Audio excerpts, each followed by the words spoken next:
বলে বাদশাহ ওদের নবী কেমন মিথ্যাবাদী নবী ছিল শুনুন। আমি আবু সুফিয়ান, আমি মক্কা নগরে একজন নামি দামি মানুষ, আমাকে ছাড়া মিটিং হয় না। ওর ব্যক্তিগত প্রশংসা করছে। ওরে বাদশাহ ওর নবী মক্কা নগরে ছিল, তখন মদিনাতে যাই নাই। শুনেন বাদশাহ, ওর নবীর তখন বয়স মাত্র বাপ যে আপনার প্রায় 49 বছর, কেউ বলেছেন 53 বছর। ওই সময় আল্লাহর হুকুমে জিবরিলের মারফতে ওই ওদের নবী পাগলা উম্মে হানি বলে একজন বাড়িতে ছিল, তার বাড়িতে আরাম করেছিল। আল্লাহর তরফ থেকে নাকি বুরাক নিয়ে এসে জিবরিলের মারফতে বুরাকে চেপে ওই নবী মুহাম্মদ বলুন সাল্লাল্লাহু তাআলা আলাইহি ওয়াসাল্লাম, ও তো দুরূদ পড়ছে না। বলে বাদশাহ ওযু করে বুরাকে চেপে চলে গেল মসজিদে হারামে। ওখান থেকে মসজিদে হারাম থেকে আবার বায়তুল মুকাদ্দাসে চলে গেল। ওগো বাদশাহ নামদার, মসজিদে হারাম থেকে বায়তুল মুকাদ্দাস যেতে এক রাতে সম্ভব নয়। ঘোড়ায় চেপে গেলে 7 রাত 7 দিন সময় লাগবে। বলুন সুবহানাল্লাহ। অতটা দূরত্ব রাস্তা মাত্র। বুরাকে চেপে রাত্রিবেলা নাকি বায়তুল মুকাদ্দাসে চলে গেল। গ্রামের লোকেরা কেউ জানতে পারলো না।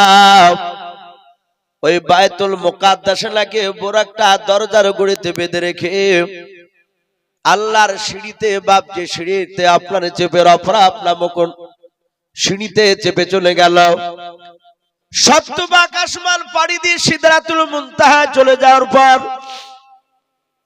সেখানে বাপ যে একটা যানবাহন আসলো, তার নাম হচ্ছে রফরাফ। মসজিদে বায়তুল মুকাদ্দাসের সিঁড়ি জাতীয় জিনিস বাপ যে চেপেছিলেন, ওখান থেকে আল্লাহর আরশে আজিমে চলে যাওয়ার পর জান্নাত জাহান্নাম সব কিছু দেখার পর 50 ওয়াক্ত নামাজ নিয়ে ফিরেছিল। মুসা নবী আলাইহিস সালামের সাথে দেখা হয়। মুসা নবী নাকি তাকে ঘুরে দিয়েছিল, যাও এতগুলো নামাজ পড়তে পারবে না, তোমার উম্মতেরাও। এইভাবে আবার আল্লাহর কাছে বলে 5 ওয়াক্ত নামাজ কমাই। এইভাবে আবার মুসা নবীর কাছে আসে, আবার ঘুরিয়ে দেয়। এভাবে কমাতে কমাতে 45 ওয়াক্ত নামাজকে মাইনাস করে দিয়ে 5 ওয়াক্ত নামাজ নিয়ে মক্কাতে এসেছে। ওগো হেরাক্লিয়াস, গোটা রাত্রিতে ও বায়তুল মুকাদ্দাস থেকে আবার মসজিদে হারাম থেকে যে বাড়িতে শুয়েছিল সেই বাড়িতে চলে গেল। মক্কার কোন মানুষ কেউ জানতে পারলো না। ওগো বাদশাহ, ওই দাহিয়াতুল কালবির মতো যারা পাগলা, তারা সবাই তাদের নবী পাগলাকে মানে, কিন্তু আমরা বুদ্ধিজীবী, আমরা তার কথাকে মানি না। বাদশাহ, এটা কি সম্ভব এক রাত্রিতে পৌঁছানো? বলে হতেই পারে না। অথচ আল্লাহ বলছেন আমি বোরাকের এত গতি দিয়েছিলাম, নবীর বোরাকটায়, নবী যে বোরাকে চেপেছিলেন, বোরাকের সামনেকার পা এইভাবে তুলে পা যেখানে ফেলবে, বিশ্ব নবী বলেন মানুষের চোখের নজর যত দূর যাবে তত দূরে বাপজি ওই বোরাকের পায়ের ধাপ গিয়ে পড়বে। বলুন সুবহানাল্লাহ। এত গতি, বলে এত মিথ্যা। আবু সুফিয়ান বলল আমি মিথ্যা কথা বলি নাই, আমি সত্য কথা বলি। আমরা মানিনি, ওদের নবী বাণী বলে কথা বলেছে। আপনি জিজ্ঞাসা করুন, আমি যে কথাটা শোনালাম মেরাজের ঘটনা, চুল পরিমাণ কোন মিথ্যা কথা বলেছে কি? হেরাক্লিয়াস বলে দাহিয়াতুল কালবি, আবু সুফিয়ান যে ঘটনা শোনাল সব সত্য? তোমার নবী এটা বলেছিল? বলে হ্যাঁ। বাদশাহ নামদার আবু সুফিয়ান যে ঘটনা শোনালো, সব ঘটনাটা আমার নবীজি হুবহু বলেছিল, চুল পরিমাণ মিথ্যা কথা বলে নাই। রমদেশের সম্রাট হিরাক্লিয়াস বলে, তাহলে তোমরা মিথ্যাবাদী, এত বড় মিথ্যাবাদী নবীর কথা নিয়ে আমাদের বাড়ি এসেছো। ও জল্লাদেরা, তাড়াতাড়ি দুজনা এসে দাহিয়াতুল কালবিকে হত্যা করে দাও, জবাই করে দাও। যাহাতে বাপজি মারতে যাবে, আবু সুফিয়ান হাত তালি মেরে মেরে বাপজি আনন্দ করতে লাগলো। আমার মনের বাসনা পূর্ণ হয়ে গেল। নবীজির কলমা দাহিয়াতুল কালবির মারফতে পাঠিয়েছিল, কিন্তু ও জিন্দা যেতে পারলো না। হিরাক্লিয়াস তার কথাকে মানলো না। ভালো হয়েছে বলে আবু সুফিয়ান বাপজি তার দলবল নিয়ে বাপজি আপনার হাত তালি মারছিল। যাহাতে জল্লাদের বাপজি দাহিয়াতুল কালবিকে মারতে যাবে, আর পেছন দিকে বাপজি একটা বয়স্ক লোক, তার প্রায় বয়স হয়ে গিয়েছিল বাপজি 80+, কেউ বলেছিল 75। বৃদ্ধ মানুষটা পেছন দিক থেকে বলেছিল, বাদশাহ,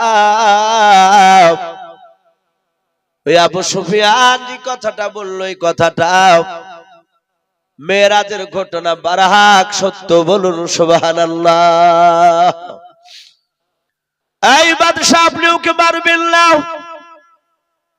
রমদেশের সম্রাট বাপজি এইভাবে চেয়ারটাকে নিয়ে বাপজি ঘুরে পড়ল। ঘুরে পড়া পর বৃদ্ধ লোকটার কাছে ডাক দিয়ে বলে, বাবা তুমি কাছে এসো। বলো, বাবা তুমি কে নবীজিকে দেখেছো? বলে, দেখে নাই। বলে, তুমি নবীজির ব্যাপারে কিছু জানো? বলে, কিছুই জানতাম না। বলে, তুমি কি দাহিয়াতুল কালবি কে চিনো? বলে, না। বলে, তাহলে আবু সুফিয়ান যে ঘটনা শোনালো, মেরাজের ঘটনা, নবীর এটা সত্যতা তুমি কেমন করে প্রমাণ দিলে? বলো, তুমি প্রমাণ দাও, কেমন করে তুমি বিশ্বাস করে নিয়েছো? হাজার হাজার বাপজি তার প্রজারা সবাই তারা ছো মেরে তাকিয়েছিল। সবাই মিলে বাবা কথাগুলো শুনতে শুরু করে দিল। ওই বৃদ্ধ লোকটা বলেছিল, বাদশাহ, আপনার দরবারে আপনি আমাকে 15 বছর আগে নিয়ে এসেছেন, টাকা দিয়ে কিনে? বলে, হ্যাঁ। বলে, এই বাদশাহ, আমার বাড়ি কিন্তু আপনার হিরাক্লিয়াস বাদশাহ, আপনার রমদেশে আমার বাড়ি নাই। বলে, কোথায় বাড়ি আছে? বলে, আপনি ভালো করে জানেন আমার বাড়ি ছিল বাইতুল মুকাদ্দাস। ওই বাইতুল মুকাদ্দাস ফিলিস্তিন। ভাই চলে যাব না ভাই, এ দেখেন পুরো 1টা বেজে গেল, 1টাতে ইনশাআল্লাহ শেষ হয়ে যাবে। আমরা আখিরি মুনাজাত নিয়ে বাড়ি যাবো ইনশাআল্লাহ। আমরা যদি এদিকে ঘোরাঘুরি করি তাহলে এসে বসে যায় ইনশাআল্লাহ। দোয়া মূল্যবান জিনিস। বলে, বাদশাহ, আমি আপনার দেশে 15 বছর আসার আগে আমার বাড়ি ছিল বাইতুল মুকাদ্দাসে, ওই ফিলিস্তিনের মাটিতে। ওগো বাদশাহ নামদার, আমি আপনার দরবারে আসার আগে বাইতুল মুকাদ্দাসের মসজিদের দেখাশোনার দায়িত্ব আমার ছিল। সবাই ইবাদত করে রাত্রিবেলা এশার নামাজ পড়ে বাড়ি চলে যেত। ওরে বাদশাহ, সবারই শেষে আমি দরজাগুলো বন্ধ করে দিয়ে বাড়ি চলে যেতাম। আবার সবাই মসজিদে আসার আগে দরজাগুলো আমি খুলে দিতাম ওই বাইতুল মুকাদ্দাসের। ওগো বাদশাহ নামদার, আবু সুফিয়ান বলেছে মেরাজের ঘটনাও। আরবিতে মাস ছিল রজব মাস, তারিখ ছিল 27 রজনী, সব মিলে যাচ্ছে। বলে, এই বাদশাহ নামদার, ওই 27 রজনী রজব মাসে শুনে নেন, সব দরজাগুলো মারতে মারতে মারতে মারতে মাঝখার দরজার লাগাতে পারলাম না। শত চেষ্টা করে দরজা লাগাতে না পেরে মসজিদের আশপাশের 10-12টা যুবককে ডেকে নিয়ে আসলাম। যুবকেরা সবাই মিলে দরজাটা ধাক্কা দিল। ওরে বাদশাহ, আমরা সবাই মিলে ধাক্কা দিয়ে দরজাটা চুল পরিমাণ হিলাতে পারলাম না। ও বাদশাহ নামদার, ওই দরজা না হয়ে যদি দুনিয়ার কোনো যদি ছোট পাথর হতো, পাহাড় হতো, বাদশাহ, আমার মনে হয় পাহাড়টা ধাক্কাতেও নড়ে যেত, হিলে যেত, কিন্তু দরজাটা চুল পরিমাণে হিলাতে পারলাম না। 10-12টা যুবকেরা বলেছিল, ও মসজিদের মুতাল্লি সাহেব, ও মসজিদের বৃদ্ধ চাচা, এই দরজার লাগানো যাবে না। বলে, কেন রে বাবা?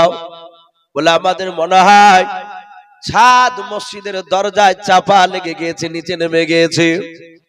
ওগো চাচা, চলুন রাত্রিবেলা আর পারা যাবে না, সবাই মিলে বাড়ি চলে যায়। সকালবেলায় পাহাড় কাটা পাথর কাটা যন্ত্র নিয়ে এসে ছাদটা যে দরজায় চেপে গিয়েছে, দরজার ওপরে ছাদটা কেটে দিয়ে দরজাটা সেটিং করে দিয়ে আমরা চলে যাব সকালবেলা। চিন্তা করবেন না। ও বাদশালামদার, সব যুবকরা চলে গেল, আমিও চলে গেলাম, কিন্তু ওই মাঝখানে দরজাটা আমরা লাগাতে পারলাম না, দরজা খানা খোলাই থেকে গেল। রাত্রিবেলায় দরজার গুড়িতে কোনো পাথর দেখতে পেয়েছিলাম না, পরিষ্কার জায়গা ছিল। ওগো বাদশাহ, আবু সুফিয়ান বলেছে বোরাকে চেপে এসে নাকি বাইতুল মুকাদ্দাসে দরজার গুড়িতে বোরাকটা বেঁধে রেখেছিল, কথা সত্য? এই বাদশাহ নামদার, সবারই আগে আমি সকালবেলা গিয়ে দেখলাম যেই দরজাগুলো বন্ধ করে দিয়েছিলাম সেগুলো খুললাম। রাত্রিবেলা যে দরজা বন্ধ করতে পেরেছিলাম না, ওই দরজার কাছে গিয়ে দেখে দরজাটা খোলা আছে। কিন্তু বাদশাহ, ওই দরজার গুড়িতে একটা পাথর পড়ে দেখলাম, ওই পাথরটা ছিল ছিদ্র করা পাথর। ওগো বাদশাহ, ওই দরজার গুড়িতে পাথরের দিকে চারিদিকে লক্ষ্য করে দেখলাম, মনে হলো রাত্রিবেলা দরজার গুড়িতে কোন এক জানোয়ার বাঁধা ছিল। বলুন সুবহানাল্লাহ। বলে বাবা, তুমি জানলে কেমন করে জানোয়ার বাঁধা ছিল? বলে বাদশাহ, তখন বাইতুল মুকাদ্দাস পাকা ছিল না, মাটির ছিল, নিচটা মাটি ছিল, দরজার গুড়িটা ওই পাথরের কাছে তাকে দেখলাম মাটিতে একটা জানোয়ারের ছাপ লেগে আছে পায়ের। তাই আবু সুফিয়ান বলল বোরাক বাঁধা ছিল, আমার মনে হয় ওই জানোয়ারটা বোরাকটাই হবে। ও বাদশাহ নামদার, এই জন্য আমার অগাধ বিশ্বাস হয়ে গিয়েছে আল্লাহ রসুলের কথাটা সত্য। ও বাদশাহ, আপনি কলমা পড়েন আর না পড়েন, আমি আপনার দরবারে আমি সাক্ষ্য দিয়ে দিলাম।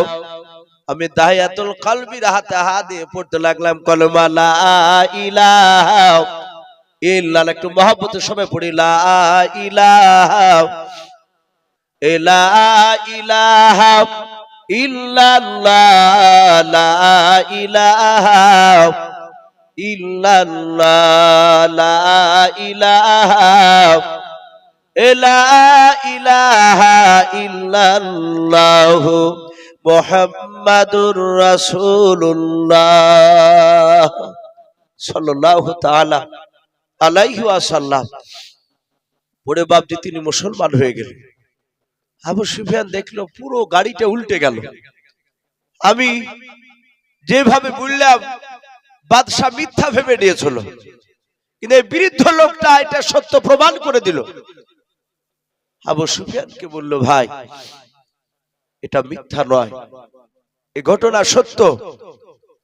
বাদশা রোম দেশের হেরাক্লিয়াস তার 5000 দলবল নিয়ে ওখানে সঙ্গে সঙ্গে তারা মুসলমান হয়েছিল। বলুন সুবহানাল্লাহ। বাপজি, অনেক সাহাবারা বাপজি তিনি দাওয়াত থেকে জিন্দা ফিরে আসেন, মারা গিয়েছে। নিজের কলিজার টুকরা মা সন্তানকে খুঁজতে গিয়েছে। নবী বললেন, ওগো মা, আপনি ময়দানে কি খুঁজছেন? বলে আমার সন্তান যুদ্ধের ময়দানে এসেছে। বছর কত? বলে খুব বেশি নয়, মাত্র 18 বছরের যুবক। হে রাসূল, আপনার দিনকে বাঁচানোর জন্য চলে এসেছে, তাই আমি খুঁজতে এসেছি। আমার ছেলেটাকে পেলে আমি ধরে নিয়ে গিয়ে আমি আমার এলাকায় আমি তার দাফন করব। আমার বিশ্ব নবী বললেন, তোমার সন্তান বেঁচে নাই। বলে মারা গিয়েছে, শহীদ হয়ে গেছে, আলহামদুলিল্লাহ। আমার ছেলে আপনার কথা অনুযায়ী জান্নাতে যাবে। বলুন সুবহানাল্লাহ। তারা এইভাবে বাপজি দেখতে গিয়েছে। হানজালা রাদিয়াল্লাহু তাআলা আনহর অর্ধাঙ্গিনী বিবি, সে বাপজি লাশ খুঁজতে গিয়েছিল, তার স্বামী নাপাক বলে। তার স্বামী যে মারা গেছে সে দুঃখে যায়নি, তারা জানতে যে ইন্তেকাল করলে সশরীরে বাপজি তাকে জান্নাতে দিয়ে দেওয়া হবে। শহীদের এত মর্যাদা, তাই বাপজি রাত্রির প্রায় 1টা বাজতে চললো। আমি আপনাদের সকলকে বলবো বাপজি, রাত একটা বড় আল্লাহর নিয়ামত। ফজর নামাজ আমরা যদি বাপজি না পড়ি, জালসা যাই শোনেন না কেন, আবার মনে হয় যে কাজ আসবে না। নামাজ খুব গুরুত্বপূর্ণ।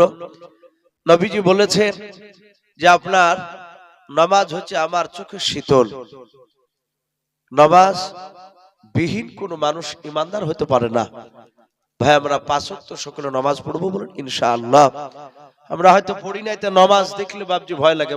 কিছু মানুষ দেখেন পুলিশকে দেখে ভয় পায় না। ক্যারাম বোর্ড খেলছে কয়েকটা যুবক ছেলে, হঠাৎ করে বাপজি ইদুক ওদিক দৌড়। বলে কি হলো ভাই, পুলিশ আসছে নাকি? বলে দেখতে পাবি কিছুক্ষণ পরে। তারপরে বাপজি দেখছে তাবলীগ জামাতের লোক যাচ্ছে, ও তাবলীগ দেখে পালিয়ে যাচ্ছে যে নামাজের জন্য হয়তো টানি নিয়ে যাবে। তাই ভাই এটা পড়তে হবে। যারা জালসা দিয়েছে, চাঁদো মোড়ল, মোশাররফ সাহেব, আরো অনেকেই আছে। ভাই আমি আপনাদের কাছে অপরিচিত নয়। এলাকার ছোট বড় এমন কোন মানুষ নাই যে বাপজি আমাকে চিনে না। আমিও অনেক আপনাদেরকে চিনি, মুখ দেখেই। আপনারা যদি বহরমপুর স্টেশনে বসে থাকেন, এখানকার 100টা লোক এই গ্রামে, আমার মনে হয় 95টা লোককে আমি চিনতে পারবো। এদের বাড়ি কালীনগর, কুপকান্দি এলাকায়। তাই বাপজি, কি নাম আপনার?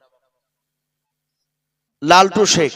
এই দেখেন ভাই আমার, ওনার স্ত্রী অসুস্থ রয়েছে, তাই উনি 1000 টাকা দিয়েছেন। বলুন মারহাবা, বলেন আরে তাকবীর। আল্লাহ তার দানকে কবুল করুন, বলুন আল্লাহুম্মা আমিন।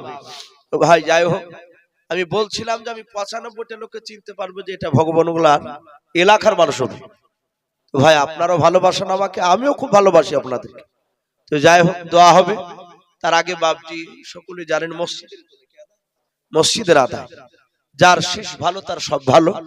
অনেক টাকা বাপজি প্রয়োজন, ঋণ আছে।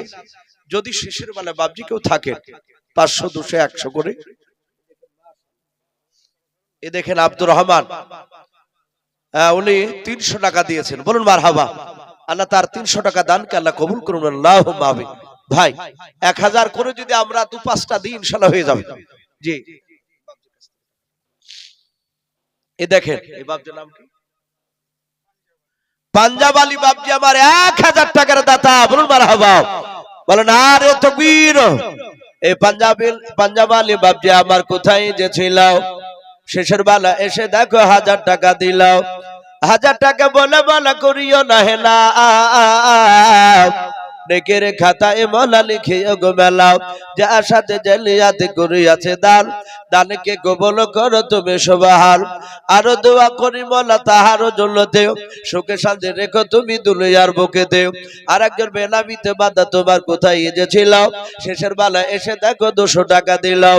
200 টাকা বলে বলা করিও না হে না, নেকের খাতায় মোলা লিখিও গো মেলাও। ওগো বাড়ি দোয়া করি ওগো পাক রব্বানা, জান্নাতে খেলায়ও তুমি আগুন বেদান। আল্লাহুম্মা আমিন। নারে তাকবীর। ওগো আল্লাহ, যারা দান করেছে, যারা করতে পারে নাই, তুমি আমাদের সকলকে নবীর চেহারা না দেখে আমাদের মত দিও না। বলুন আল্লাহুম্মা আমিন। ভাই আর কি হবে না ভাই? দুটো 1000 করে। ভাই আর একটু আসে, আমি 5টা লোককে একটু দেখবো ভাই, ইনশাআল্লাহ হয়ে যাবে। আর মা বোন আপনারাও 200-100 করে যদি দিব বলে করে, আলহামদুলিল্লাহ আপনারা দিতে পারেন। অনেক মা বোনেরা নাকের কানের সুযোগ খুলে দেয়। এই দেখেন ভাই আমার 100 টাকা, আল্লাহ তার দানকে কবুল করুন। ওগো মাওলা, যারা দান করছে, যারা করতে পারে নাই, তুমি তাদের সকলকে হায়াত তয়্যিবা সেহাতে কুলিয়া দান করো, বলুন আল্লাহুম্মা আমিন। ওগো মাওলা, এখানে অনেক লোক তোমার ব্যবসায়িক বসে আছে, অনেকেই ব্যবসা করতে পারে নাই। আল্লাহ তুমি যারা ব্যবসা করে নিছো, যাদের দ্বারায় তাদের ব্যবসায় বরকত দাও, এবং যারা ব্যবসা করতে পারে নাই তুমি আমাদের তাদেরকে ব্যবসা করার তৌফিক দান করো, বলুন আল্লাহুম্মা আমিন। ভাই আর কি হবে না ভাই? আর 3টা লোক 1000 করে, ইনশাআল্লাহ 5টা হয়ে যাবে ভাই। একটু আসি, কমিটি ভাই রা অনেকে আছে, যেমন চাঁদু মোড়ল, আরো আছে নাম হয়তো বাপজি করছি না, সামাউন জয়দুল হক, এক ওয়াই বলি তো বাপজি পরিচিত, জয়দুল হক ওরফে চাঁদু। তো যাই হোক, উনি এখানে আছে। এই গ্রামে বাপজি বহু মানুষের টাকা আছে, বাড়ি ঘর হয়তো কমা হলো বাপজি, টাকার দিকে অনেক আছে। কারণ আমিও তো রমজান মাসে কয়েকটা লোকের কাছে মাঝে মাঝে আসি বাপজি, ও রমজান মাসে শুধু একদিন, তো দেখতে পাই অনেক মানুষের বাপজি টাকা আছে, শুনতে পাই। তো ভাই যদি কেউ থাকেন আপনাদের মধ্যে, কমিটি ভাইয়েরা যারা দেননি, আমি তাদেরকে বলবো নগদ না থাকলে 1000 করে যদি আপনারা কমিটি মানুষ যদি দিব মনে করে যে আমি 1 মাস না হলে 2 মাস না 3 মাসে দেবো ইনশাল্লাহ, 1000 করে টাকা। জি সামাউট, যাক সামাউট, উনি বলছেন 1000 টাকার দাতা, বলুন মারহাবা। আল্লাহ তার 1000 টাকা দানকে আল্লাহ কবুল করুন, তার আত্মীয় স্বজন কবর আযাবকে মাফ করুন, বলুন আল্লাহুম্মা আমিন। ভাই একটু আসি ভাই, দোয়া করব। তার আগে বাপজি একটু আল্লাহর ঘরে, আল্লাহর ঘরকে বাপজি তৈরি করার জন্য একটু হাত বাড়ায়। বাপজি একটু পরীক্ষা করে, দান দিলে ইনশাআল্লাহ বরকত হবে। দেখেন আব্দুর রহমান বসে আছে, এবছর বা ওকে বলতেই মনে ছিল না, আমি দেখেছি মনে করে আমার মাদ্রাসায় 1000 করে দেয়। উনি বলছিলেন যে হুজুর আমি পরীক্ষা করে দেখেছি দান দিলে বরকত দেয়, এটা নবীর কথা। যে হোক না কেন আপনি একবার দিয়ে দেখবেন ইনশাআল্লাহ, আপনি 50 টাকা দিয়ে দেখবেন আপনার বরকত আসে কিনা, আসবি, এটা নবীজির কথা। তাই ভাই একটু আসি, পরীক্ষা শুরু করে ইনশাআল্লাহ দিই, যে দেখি ইউসুফ সাহেব তো বলেছে সামনে আবার 1 বছর পর্যন্ত দেখি দিনই আমার কোনো সংসার আয় উন্নত হয় কিনা, না অবনতির দিকে যাচ্ছে দান করে, এটা একটু পরীক্ষা করে দেখি। ভাই আসি, কোন আল্লাহর বান্দা মা বোনেরা, জব্বার শেখ 500 টাকা, ওনার মেয়ে 500 টাকা, আল্লাহ তার দানকে কবুল করুন। বেনামিতে 100 টাকা, আল্লাহ তারও দানকে কবুল করুন, বলুন আল্লাহুম্মা আমিন। ওগো মহল্লা জব্বার শেখের মেয়ে যে দান করেছে, তার ইমানটা হযরত মা ফাতেমা জোহরা রাদিয়াল্লাহু তাআলা আনহার মতো বানিয়ে দিন, বলুন আল্লাহুম্মা আমিন। ভাই একটু আসি ভাই, ঝটঝট করে আসি, রাত অনেক হয়ে যাচ্ছে ভাই, একটু আসি। চান্দু ভাই তো বলছেন যে রাত্রি 12টার মধ্যে হয়তো শেষ করার ইচ্ছা ছিল। মাশাআল্লাহ, নজরুল শেখ 1000 টাকার দাতা, বলুন মারহাবা। আল্লাহ তার 1000 টাকা দানকে আল্লাহ কবুল করুন। ওগো মাওলা তুমি তার রুজি রোজগারে বরকত দাও, আমিন আল্লাহুম্মা আমিন।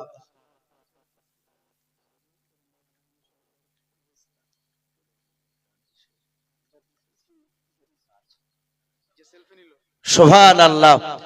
জার্জিস হোসেন, জার্জিস হোসেন, ওনার মেয়ে আলামিন মিশনে পড়াশোনা করে, উনি বলছেন 5000 টাকার দাতা, বলুন মারহাবা, বলেন আরে তাকবীর।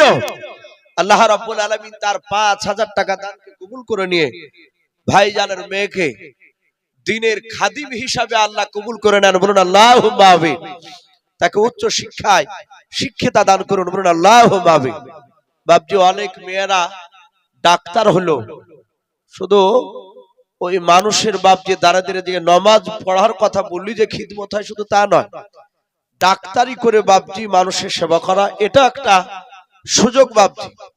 কিন্তু তার উদ্দেশ্য যদি ডাকাতি না থাকে, আল্লাহ রাব্বুল আলামিন তার মেয়েকে রব্বুল আলামিন যেন বড় জায়গায় পৌঁছে দেন এবং মানুষের যেন খিদমত করে নেন, বলুন আল্লাহুম্মা আমিন। ভাই আসে, আর একটা হবে না ভাই, শাহজাহান 500 টাকা, আল্লাহ তার দানকে কবুল করুন, আল্লাহুম্মা আমিন। ভাই আপনারা দিয়েছে, এনামুল ভাইয়ের হাতে দিয়েছে, তারপরেও বাপজি একটু শেষের বেলায় দোয়া করব বলে, তার আগে মাস্টার বেনজির এখানকারই নাকি মাস্টার মশাই বসে আছে, উনিও বলছেন আমি 5000 টাকার দাতা, বলুন মারহাবা। আল্লাহ তার 5000 টাকা দানকে কবুল করে নিয়ে তার আত্মীয় স্বজন কবর আযাবকে মাফ করুন। আল্লাহ ওগো মাওলা তুমি তার মাল সম্মান ইজ্জত তুমি বাড়িয়ে দাও, আল্লাহ তুমি তার ঈমানটা হযরতে ওমর ফারুকের মতো বানিয়ে দাও, বলুন আল্লাহুম্মা আমিন। ভাই আসি, দুটো হয়ে গেছে 5,000। ইনশাল্লাহ চেষ্টা করলে আরো এক জন হবে ভাই, একটু আসে। সুবহানাল্লাহ। টিপু ভাইয়ের সালাম ডলার শেখ। আপনারা জানেন যে টিপু আমার খুব কাছের বন্ধু, এলাকায় 3টা মানুষ আমার খুব কাছে, প্রায় মানুষ জানে এই টিপু ভাই ফটিক আর তৈব। তো ভাই তার মধ্যে থেকে টিপু ভাইয়ের শালো ডলার শেখ নাকি, উনি 5,000 ফার্মেসি করেছে। 5,000 কত? 500 টাকা দাতা বলুন মারহাবা, নারে তাকবীর। 5,500 টাকা আল্লাহ তার দানকে কবুল করে নিও। আল্লাহ তুমি তার ফার্মেসি যে ব্যবসা তুমি তাতে বরকত দিয়ে বলুন আল্লাহুম্মা আমিন। আল্লাহ বালা মুসিবত থেকে হেফাজত করো, তার আত্মীয় স্বজন কবর আযাবকে maaf করে দাও বলুন আল্লাহুম্মা আমিন। ভাই আসি, 3টে হলো ভাই, আর একটা 5,000 টাকার বাবজি দিলে, বাবজি খলিফাতুর রাশিদিন, 4টে খলিফা ছিল, আবু বকর, ওমর, ওসমান, আলী রাদিয়াল্লাহু তাআলা আনহু আজমাইন। আর আমরা জানি আসমানি কিতাব হচ্ছে বাবজি 4খানা, কোরআন, তাওরাত, জাবুর আর ইনজিল। বাবজি 3 জানা হয়েছে, আর একটা যদি বাবজি কেউ থাকতে দিয়ে ভাই ইনশাআল্লাহ দোয়া হবে। জি, আর একটা মানুষকে হবে না ভাই। মা বোনদের কাছ থেকে কেউ যদি থাকে 200 150 আল্লাহর ঘরে ইনশাআল্লাহ দিতে পারে ভাই। আর একটা যদি 5,000 টাকার কোনো বান্দা, আপনি এই যে সামনে এই যে জালসা হলো, আগামী বছর জালসার আগ পর্যন্ত শোধ করবেন ইনশাআল্লাহ। জি, সুবহানাল্লাহ বলেন নারে তাকবীর। এই যে জানু ভাই, ওনার ভালো নাম জয়দুল হক ইসলাম, জয়দুল ইসলাম। উনি বলছেন আমি 10,000 টাকার দাতা বলুন মারহাবা।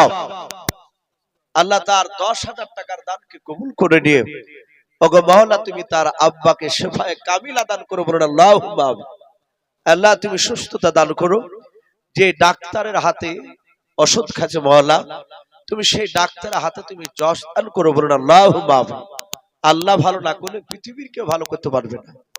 দোয়া করি তার রুজিতে বরকত দিন, তার আত্মীয় স্বজন কবর আযাবকে maaf করুন বলুন আল্লাহুম্মা আমিন।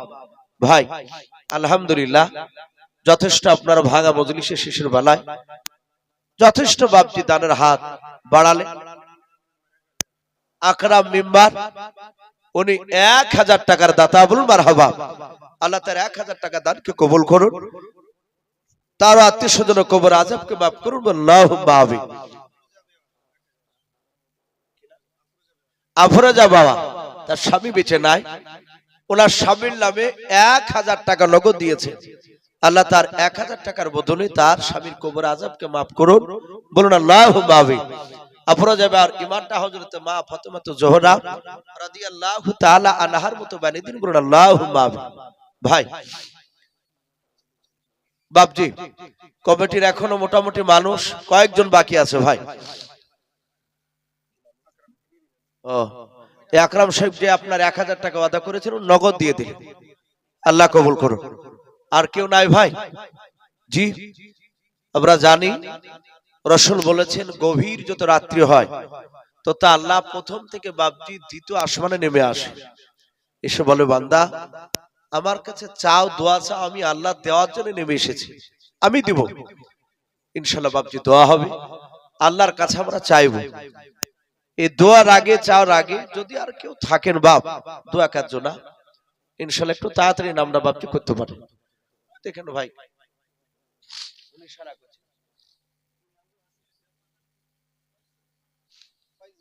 ফয়জুল শেখ 1,000 টাকার দাতা বলুন মারহাবা। আল্লাহ তার 1,000 টাকা দানকে আল্লাহ কবুল করুন, তার আত্মীয় স্বজন কবর আযাবকে maaf করুন বলুন আল্লাহুম্মা আমিন। ভাই আলহামদুলিল্লাহ যথেষ্ট দিয়েছেন শোনা। প্রতিটা বাপজি ভাই মা বোনদেরকে বলবো আমরা সকলে একবার দুরূদ পড়ে নিই। দুরূদ ইব্রাহিম, আল্লাহুম্মা সাল্লি আলা মুহাম্মাদি ওয়া আলা আলি মুহাম্মাদ কামা সাল্লাইতা আলা ইব্রাহিম ওয়া আলা আলি ইব্রাহিম ইন্নাকা হামিদুম মাজিদ। আল্লাহুম্মা বারিক আলা মুহাম্মাদি ওয়া আলা আলি মুহাম্মাদ কামা বারাকতা আলা ইব্রাহিম ওয়া আলা আলি ইব্রাহিম ইন্নাকা হামিদুম মাজিদ। মাওলানা রহমাতুল্লাহ সাহেব আলাইকুম বলে যে আপনারা চেনে, উনিও বলছেন আমিও 1000 টাকা। ওনার মনে আব্বা মা মারা গেছে। আব্বা মা শাশুড়ি মা তিনজনাই মারা গেছে। এর আগেও বাপজি একটা জায়গায় জালসায় উনি কাঁদছিলেন একটু দোয়ার জন্য, ওনার আব্বা মা এবং শাশুড়ি মার জন্য। উনি 1000 টাকা দিয়েছেন। দোয়া করি আল্লাহ তার আব্বা মা শাশুড়ি মার কবর আযাবকে মাফ করুন, বলেন আল্লাহুম্মা আমিন। বলেন নারে তাকবীর। মাওলানা সাহেব 1000 টাকা দিয়েছেন, আল্লাহ কবুল করুন। বাপজি আমরা যে অবস্থায় আছি আমরা একটু দোয়া করি ভাই। আল্লাহুম্মা আমিন। রব্বানা যালামনা আনফুসানা